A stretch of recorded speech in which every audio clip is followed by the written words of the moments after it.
Welcome back to the Alec Lewis Show. I am your host, Alec Lewis.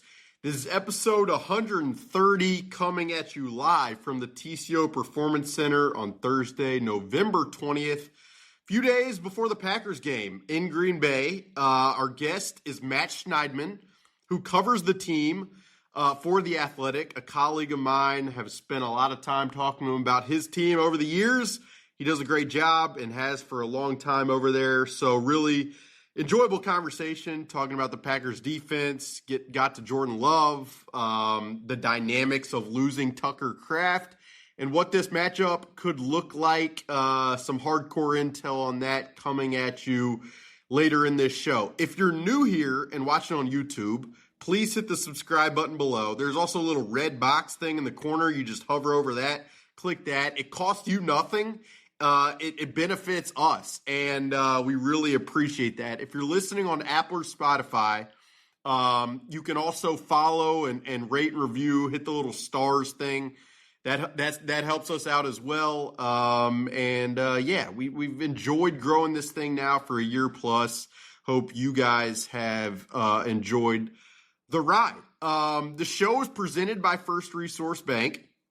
If you don't know about it, it's a member FDIC bank in the Minneapolis area. They've got branches all over the place, and it's run by really good people. Tim Siegley, Aaron Siegley, Charlie Anderson.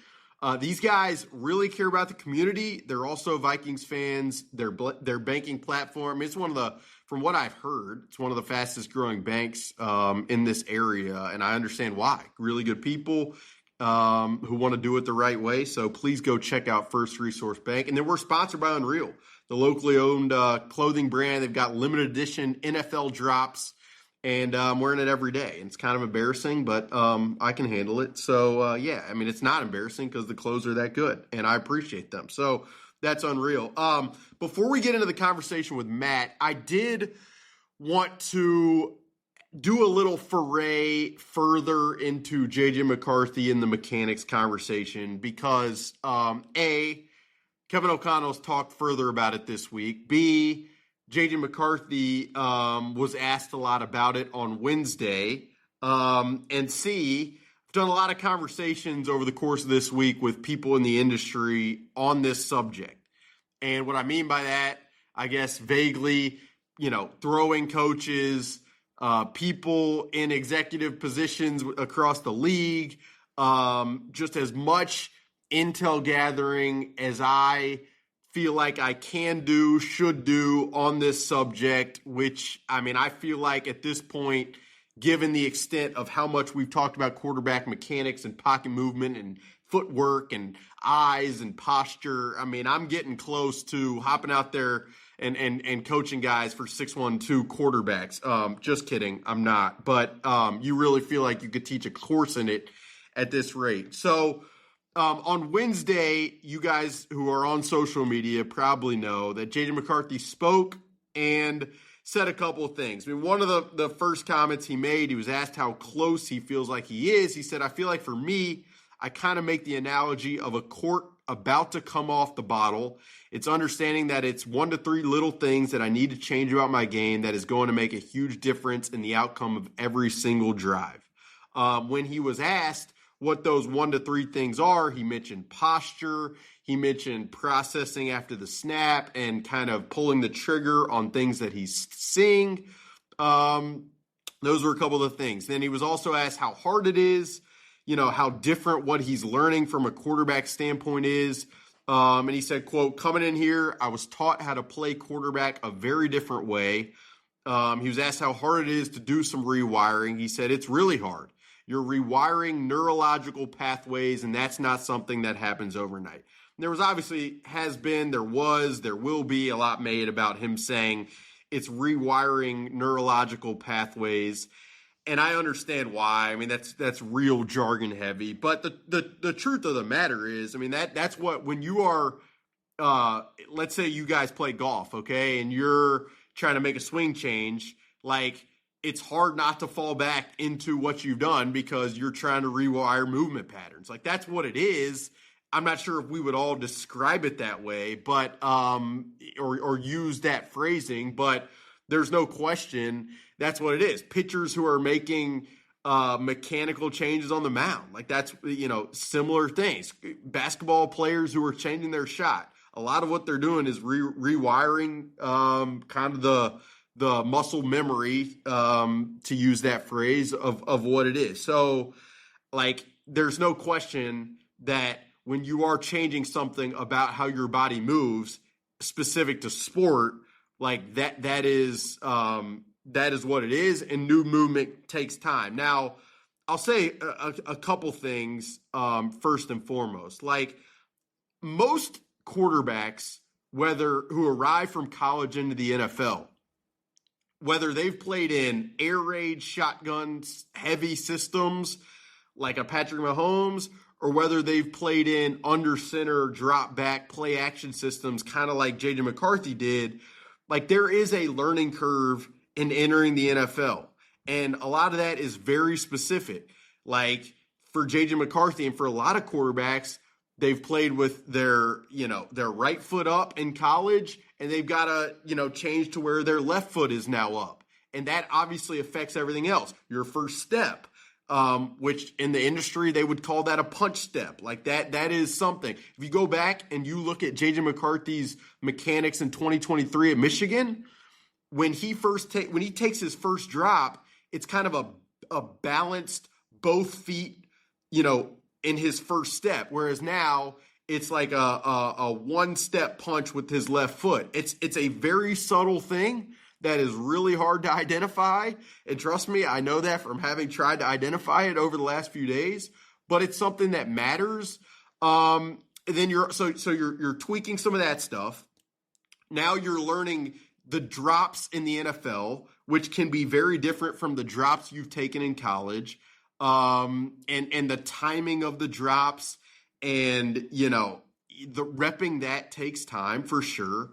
And then, there are a lot of other tweaks that pretty much, like almost every quarterback leaving college, entering the NFL has to make, to fit this style of game. That's just, it is part of it.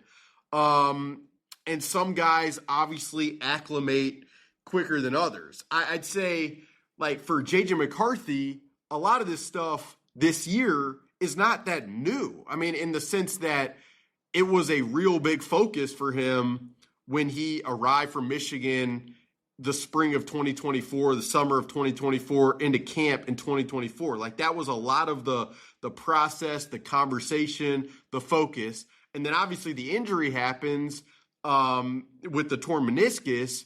And J.J. McCarthy made reference to this Wednesday, but you do wonder how much those affected the continual progress that he might have been on coming out of that first preseason game against the Raiders. Now, I say that, and I went back and watched the preseason Raiders game to see how much of what we're seeing now existed there.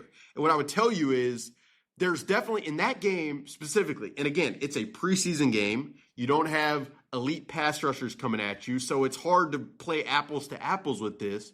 But there was definitely, with JJ at the time, a more sense of calm with his movements. Like, that just shows up immediately when you go watch that tape. I'd also say the overstriding of his throwing motion, which, we're digging deep here, but if you're watching on YouTube, you'll see overstriding means instead of like having your footwork kind of aligned with your base, it's like getting his front foot way outside his base, which then gets him too far over his front foot. Like, that stuff, it's still in some ways existed in that preseason game tape. It's probably not as drastic as what we've seen recently. But so that's what I'd say. I will, in that game, one of the things that Kevin O'Connell has also talked about is just JJ's pocket movements. And some guys who really succeed, like at this level, and you can see it even in Jordan Love's tape, like pressure comes at him and it's this subtle move, and then stick and calm and make your decision from there. Not pressure comes at you And, it's a wild, aggressive, violent movements up or out of the pocket. And like, that's one area where you wonder if it's just going to take a lot of time to establish that feel.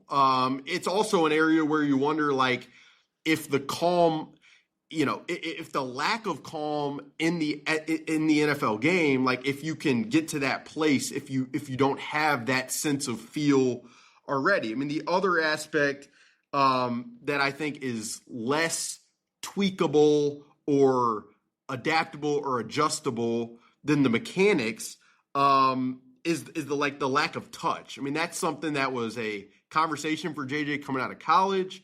And it's something that showed up, like, even in the most recent game against the Bears. There were multiple throws where you just want to put more air onto the football.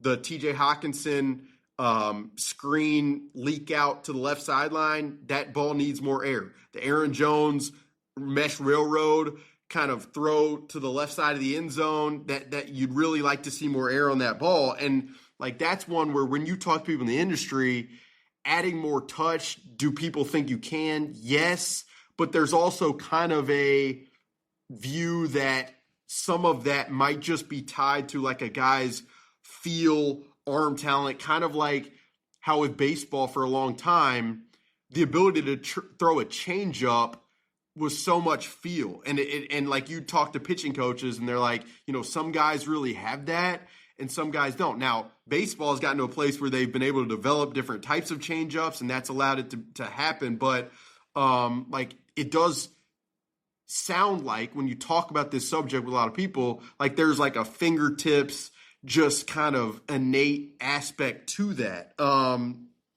which is will be something to watch, obviously, over time. I mean, I do think it's important to note, like, before the draft, J.J. McCarthy did not work with Greg Holcomb, who's a longtime throwing coach. He did a lot of his draft prep with a guy, John Beck, former NFL quarterback, who works for a company called 3D QB, and they work with a ton of guys. And that was the guy that he did his pre-draft prep with. J.J. McCarthy has not. I've had many conversations where it's like, yeah, his mechanics are not efficient. Like, he is not rotating his lower half and kind of, and dissociating his lower body and upper body the way that you see a lot of guys nowadays within the NFL. And I mean, the question would be like, I mean, how much of that is tied to maybe the biomechanics of him playing hockey? How much of that is he just hasn't been trained that way? And then if you were to spend an entire offseason kind of troubleshooting and trying to get to that place, like, how does everybody feel about it? Is the team okay with feel like you wade into some real, treacherous waters with a lot of that stuff? Now, I would say this, like, all of this is to say, like, writing him off at this point would be just absolutely foolish. You just can't, 5 games in, 22 years old, as athletic as he is, with him responding to what Sunday was with that final drive, like, it would just be absurd to do that. What seems pretty evident by the way Kevin O'Connell has talked about it this week is they'd really like to see some improvements here in the short term and just more consistency. And that's what obviously we will be watching. And then for me, the way I've kind of viewed it is once you get to the offseason,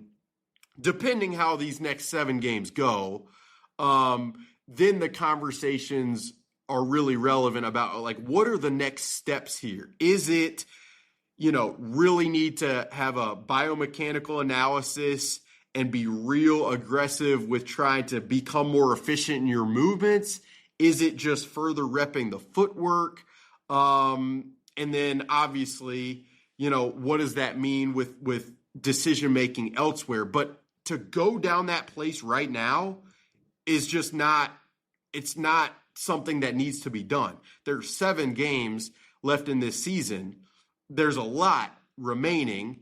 Yes, the Vikings might have a 3% chance to make the playoffs, but every one of these games is a phenomenal data point to assessing like where JJ is, where he's going, how much growth we're seeing, and then what needs to happen moving forward. And so, like that's what I'd say. The fact that it's been as hard as it's been to this point to get him to a place at which the mechanics are seamless, like that is telling, and that is something that is notable. But I personally, and I think part of this is just what my role asks of me, but also part of me just feel like this is the most rational thought is I have to see the data points and the day-to-day of these next 7 weeks. And we all know, you guys listening to this definitely know that things can change drastically one week or another in terms of the narrative, in terms of how people feel. What I don't expect to change drastically in 7 weeks is the efficiency of his mechanics. That is very much an off-season kind of conversation. So a lot to kind of sort through from that, but there's just it's a pretty fascinating situation, conversation. We talked a lot about it. We've written a lot about it. We're not going to stop because when you draft a quarterback at number 10 and have invested as much as they've had in him, it is the A topic. It is of the utmost importance, and I'm not going to stop doing my best to get at kind of the most nitty-gritty aspects of it to bring it to you guys. So, that'll wrap the J.J. McCarthy portion of the proceedings. Let's not waste any more of your time and get right into our conversation with Matt Schneidman about this Vikings-Packers game. All right, Matt, welcome back to the Alec Lewis Show. Glad to have you here. Wanted to talk about this border war. I'll start with this. What is your view from across the border of the Vikings and J.J. McCarthy and the situation here? I just wonder from the outside, what would the perspective be? Yeah, well, I don't watch the Vikings every week. I read your story off of last week's game just to prep for my opponent preview section of the podcast I do with John Kuhn, the Tundra, shameless plug, go subscribe. And it seems to me that this guy can't hit the broadside of a barn. I exaggerate, obviously, but it was kind of funny listening to Matt LaFleur talk about J.J. McCarthy this week. Yesterday, as we record this on Thursday, Matt LaFleur was asked about J.J. McCarthy on Wednesday. And obviously, coach speak, he's going to praise him. And at the end of his answer, he said, he's going to figure it out eventually, basically meaning he stinks right now.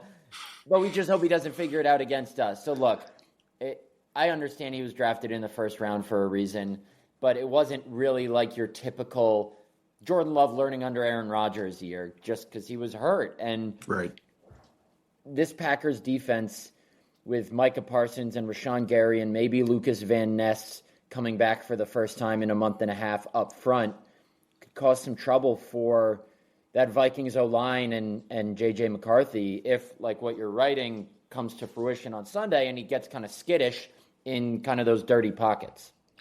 Yes, we'll start with I really want to talk Love, and we'll save that for the end because he's such a fascinating player to me to watch. But watching on film the Packers defense, I'm not sure I expected, or, this secondary to me was more impressive than I think I entered watching the film expecting. Is that, am I right to think the group of Carrington Valentine, Keyshawn Nixon, Evan Williams, Xavier McKinney, like that group is really, has really held their own? Am I right to think that with what you've seen this year? Yeah, I'm going to answer that question while I look up a stat on True Media because I think the Packers are first in the NFL in lowest percentage of explosive plays allowed, if I'm not mistaken. They were number one last week, so I'll look that up when you're asking your next question. I'm sure the Vikings have guys like this, but the fan-base perception of Keyshawn Nixon, I think, probably has the biggest discrepancy of any player on the roster when you're talking about reality, who he is as a player. He's not the brand name number one corner. And sure, he's had his rough spots this year. He didn't play well against the Steelers in the first half, had a couple penalties. Aaron Rodgers was picking on him. last week against the New York Giants, he got burnt by Isaiah Hodgins. He didn't have a great game. He's one of the league leaders in defensive penalties. He's also one of the league leaders in PBUs. And he's not the worst number one corner. And then Carrington Valentine, like you said, he's had to play against Justin Jefferson before because a couple years ago when the Packers were trying to, pretty much lock up that playoff spot or stay alive at least in that, I think it was a Sunday night game in Minnesota, that was the game Jair Alexander was suspended for the coin toss incident. And Carrington Valentine, I thought, played well that game. And he's been playing really well these last couple games since taking over for Nate Hobbs. Xavier McKinney had 8 interceptions last year. People just aren't throwing at him. So people look at his stat line and say, this guy is not having he's fallen off season. It's a sign of respect that they're not throwing at him. And look, this defense has been shaky against the run in recent weeks, but that's pretty much about the only area you can really critique them in because they rank top 10 in pretty much all the major categories, and Micah Parsons is getting double-teamed, I believe. Last time I checked recently, it was the highest rate in the league according to NFL research. Double-teamed at the highest rate in the league by far, which is opening up stuff for other guys. And then, like I said, if you got Lucas Van Ness back for the first time since week 6, that adds another guy who is playing well to this Jeff Hafley defense. Yeah, 3rd and long. It was interesting looking up some of the Packers' numbers. 3rd and long, offensively, they're the best in the NFL at converting 3rd and long. Defensively, the Packers are one of the best in the NFL at preventing other teams from converting 3rd and long. And so that does bring me, started with secondary, it brings me to the run game. Like, it does feel like I found the stat. Yeah. The Packers are 2nd in the NFL behind the Denver Broncos in fewest percentage of defensive plays allowing an explosive gain. Yeah, that will work. To shift a little bit, in talking about 3rd and long, which is the last place you want to be probably against this defense, especially with a quarterback who has been as inaccurate as J.J. McCarthy has been, the run game feels paramount. And it does seem like you can run against this group. The question I'd have to you is, why have they been so susceptible, you think, against the run? Because, part of me watching the Giants game back, it's like Tyrone Tracy looked great in the game. But, for Tyrone Tracy to look that good is probably a reflection of a Packers run defense that needs to be better, I would imagine. Yeah, for sure. And it's funny because I think they still rank top 10 in rushing yards allowed per game. That's just how good they were through the first, 8 weeks of the season. It's really the first half of the Steelers game in week 8 when Jalen Warren got them. And then week 9, Rico Dowdle was amazing against them. Against the Eagles in week 10, they stifled Saquon Barkley. They were awesome against him. And then last week, Tyrone Tracy, got his a little bit. So it's not really these egregious missed tackles. It's a combination of not being in the right gap at the line of scrimmage. And then just from eye test, it seems that whenever guys run into, a scrum, they're pushing the pile forward for an extra 2 or 3 yards, or they're falling forward for an extra 2 or 3 yards. The Giants only averaged on 38 carries. They ran the ball 38 times, averaged 3.7 yards per carry. So it's one of those games where you look at the box score, and it's different than the eye test. Eye test was, okay, it's just body blow after body blow. But you look at the box score, and it's 3.7. That's not bad. But it was one of those where it's 3.7 after 3.7 after 3.7 after 3.7. And that's why I say body blow after body blow, because it wasn't like 0, 1, 0, 20. And that would almost look better. So I still think on the whole, they've been really good defending the run. And, they were horrible defending the run 2019 to 2023 with Mike Pettin and Joe Barry as DC. And they've been a top 10 run defense since Jeff Hafley got here. Yeah, Mike Pettin, for the Vikings fans listening to this podcast, he is a coach on the staff here. But yeah, I it was interesting. Like the linebackers, Quay Walker, Isaiah McDuffie, those guys feel like, downhill players and worse maybe in space. Edrin Cooper, I love that guy. And every time we do a podcast, which is twice a year or whatever, Kingsley Enagbari just pops for me. And I'm like, I don't know what this deal is with this guy when I watch him on film. And maybe I don't know what I'm looking at, which is likely. But you do. For some reason, every time I see him, I'm like, there's something with this guy opposite Micah Parsons who I like. So I guess I'm asking if I'm crazy when I say that. You want to know why you're not? Because the guy who you should be realizing opposite Micah Parsons is Rashawn Gary, the guy that's paid $24 million a year, who's the 13th highest paid edge rusher in the NFL. But yesterday, it's funny you say that because against the Giants, Rashawn Gary only played 39 out of 72 snaps. And Matt LaFleur was asked why yesterday. And he said, well, it's a combination of a couple things. It's a combination of Rashawn Gary's never been a high snap count guy, which is not really what you want to hear from your head coach about a guy you're paying $24 million a year. He said it was kind of a product of the game. And then he also said Kingsley Enagbare is earning more snaps, and that's why he's playing more. So congrats. You are seeing the same thing that Matt LaFleur is seeing on tape. Yeah, similar football minds, obviously. Oh, yeah. All right, to switch over to the offense a little bit. Jordan Love is such a, I've got buddies here and friends and, Jordan Love creates such drastic opinions, it feels like. Yeah. How do you kind of put in perspective how you feel like he's played? Because if you just watch the film of the Giants game.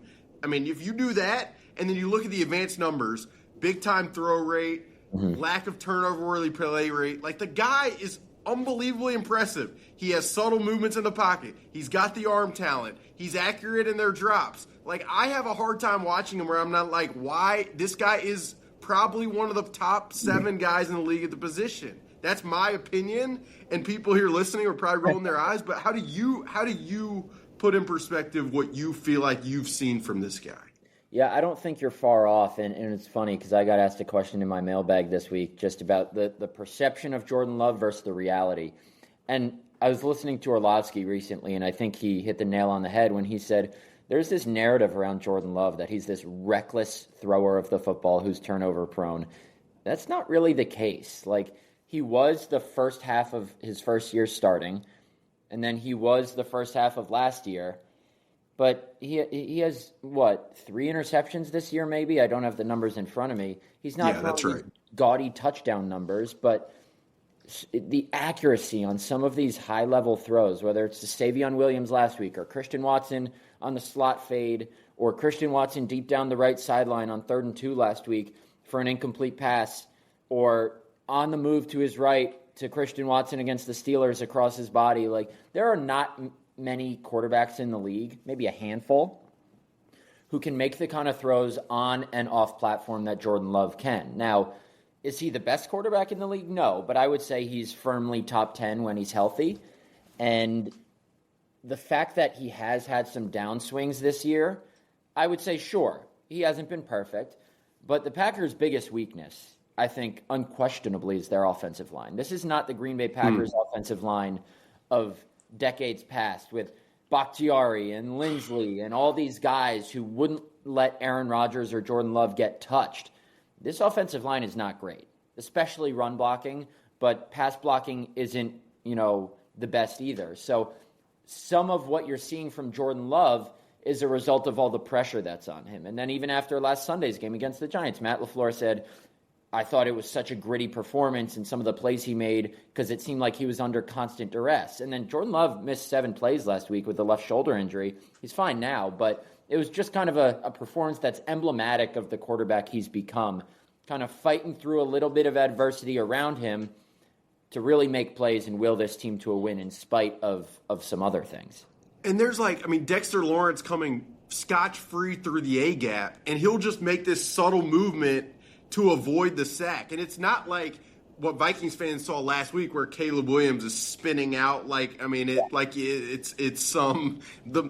the Matrix, but it's these little subtle kind of evades that I don't know. It's impressive to me. You talked about the offensive line. By my read, it feels like the right tackle, Zach Tom, is really good. And then everywhere else, it's kind of like, Jordan Morgan, the right guard. First round pick, I'm not totally sure. Center, Sean Ryan, don't really know much about this guy. Left guard, Aaron Banks, run blocker, not really sure in pass protection. They paid him a lot of money. Left tackle, Rasheed Walker, can kind of get beat quick inside with speed. it really doesn't feel to the point you made. Like it doesn't feel like that group can be trusted at a premium level, and that obviously impacts the run game, which they've leaned on to be so efficient, and those numbers have obviously regressed from last year specifically. Yeah, I honestly think at this point, and this can obviously change, the offensive line is what could hold this team back from really making a run in the playoffs. And you're absolutely right. Zach Tom's the most sure thing. He's the third highest paid right tackle in football, a Pro Bowl caliber player. But he's, I don't even know if he's 100% now. He left Sunday's game for a play. I think he tore his oblique earlier this season, missed some time. He's been banged up and not 100%, but he is clearly their best offensive lineman when healthy. Jordan Morgan's a left tackle. He was a college left tackle. That's his best position. He's going to be starting for these guys at left tackle next year. Interesting. But they got to get him in the starting lineup, and right guard is where they've kind of put him. Sean Ryan's their backup center because Elton Jenkins is out for the season with an ankle injury, and they moved him to center. He was a two-time Pro Bowler at left guard. Then they moved him to center this offseason. And Brian Gutekunst said he thought Jenkins could be an all-pro center. That hasn't really been the case. Aaron Banks, 4 years, $77 million in free agency from the 49ers. He hasn't come close to living up to it. Been playing better recently. Like the Will Fries here. Similar, right. Very similar. And Rasheed Walker is he's serviceable. He's serviceable left tackle, but there's no chance they re-sign him in free agency this coming offseason. So if they're going to make a run, it's going to be because Jordan Love creates some magic. It's not going to be because this offensive line is a rock wall. Yeah, and I mean, the last thing, I'll let you get out of here.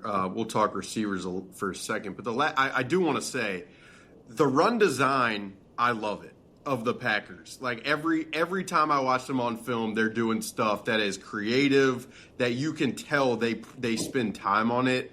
Like, there was a play in the Giants game where it's this, like, counter tornado spin out reverse to the outside. Might have been Bo Melton for like 17 or something. Yeah. It was somebody for 17. So you can tell, and this is like a Vikings adjacent conversation, that how much time and energy the Packers spend in the run game. And I think there are times with the Vikings where you can tell how little time and energy they spend with some of those designer creative plays. You can end it however you want to. Feels like the receiver drops. I mean, it's just kind of what's going to happen with this group. And then if they don't have Josh Jacobs, like, I don't know how much I worry about that. I really feel like Emmanuel Wilson, the other guy, Chris Brooks, have been pretty fine behind him. So however you want to end it on the offense, and I'll let you take it. No, I was just going to say I could stay here for a while, but LaFleur talks in 20 minutes for anyone watching. That's why I'm rushing out of here.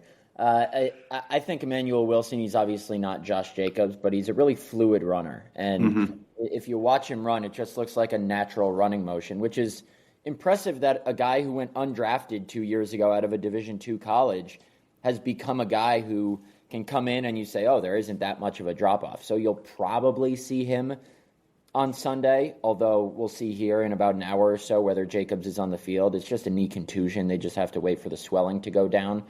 But I know there are a lot of fantasy football players watching this situation intently. With the receivers, the drops have really only been an issue the last two games. Like last year, they were an issue throughout, and it was bad. They were one of the worst teams catching the football last year.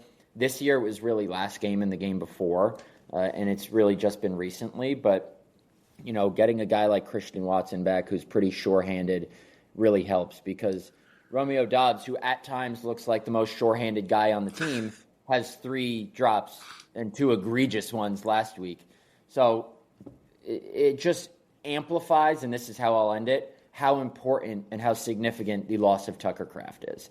He was arguably the best tight end in the league at the time he tore his ACL in Week 9. After the catch, he's an absolute monster. And when the Packers are facing a lot of these too high safety defenses, they have to rely on getting yards after the catch to matriculate the ball down the field because the explosives aren't there. And they just don't have that yak guy on the team. I mean, Jaden Reed, but he's still hurt. He'll be coming back soon. But without Tucker Kraft, they really have to get creative with how to get the ball down the field if they're going to be checking it down repeatedly.